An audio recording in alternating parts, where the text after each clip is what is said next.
Have you ever told someone, hey, don't worry, and then watch them immediately start to worry more? Or maybe you've told yourself, don't mess this up, right before a big moment. Well, there's a really fascinating reason for that. It's a fundamental quirk in our brain's wiring that makes the word no surprisingly tricky to handle. In fact, let's put this to the test right now. All right, you ready? I'm going to give you 5 seconds, starting now. I want you to use all your willpower. Absolutely no purple kangaroos. Don't think about its color, its big feet, its pouch, nothing. Yeah, I'm willing to bet a very large, very purple kangaroo just bounced right into your head. It's almost impossible to stop it from happening, right? This simple, maybe even a little frustrating experiment reveals the exact mystery we're going to unpack today. Why our brains literally have to bring an idea to life just to tell it to go away. So, the reason you just failed the purple kangaroo test isn't because you have a lack of focus. Not at all. It's because your brain follows a very specific 2-step process whenever it hears a negative command like don't. It sounds like a total paradox, I know, but this is the absolute core of how we handle negation. Before your brain can even compute the idea of not a purple kangaroo, it first has to create the mental image of, well, you guessed it, a purple kangaroo. It has to build the very thing it was just told to ignore. And this isn't just some fun theory. Psycholinguistic research actually confirms this 2-step model. Scientists call it the positive first procedure.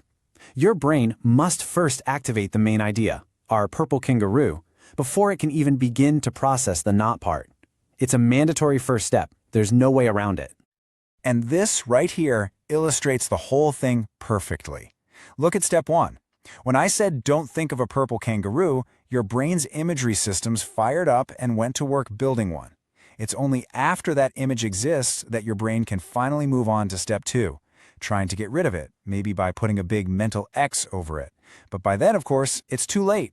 The kangaroo is already in your head, living rent-free. Now, this little extra mental step, this gymnastics routine your brain has to do, it isn't free. It actually comes at a cost, something we can call a no tax on our mental resources. That's right.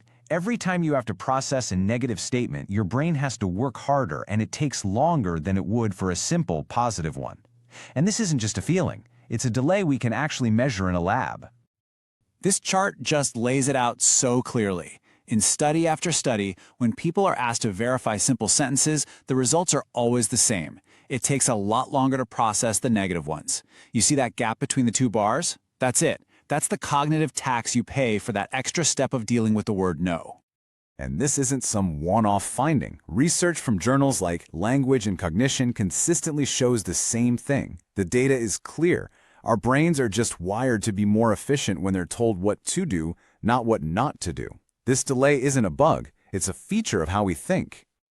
Okay, so this cognitive tax isn't just about a few milliseconds of processing time. Who cares about that, right? Well, it turns out it has a real, tangible impact on how we feel and how we see our own abilities.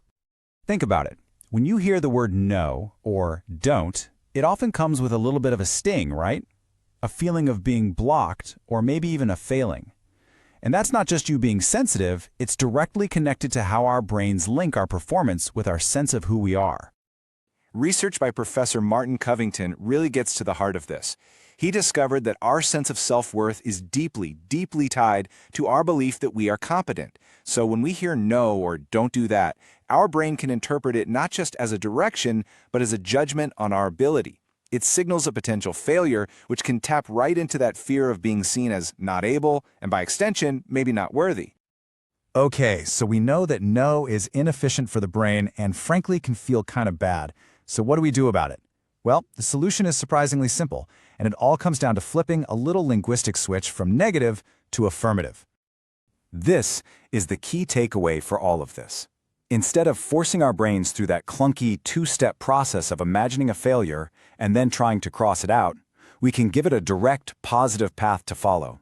It's about giving your brain a clear destination instead of a long list of places to avoid. Let's look at this classic example. When you say, don't forget to submit your report, what does your brain have to do first? It has to picture the act of forgetting, the very thing you're trying to prevent. But look at the alternative. Please remember to submit your report. It completely bypasses that negative step. It creates a direct mental image of the action you want, remembering. It's clearer, it's faster for the brain, and it just feels a whole lot more encouraging.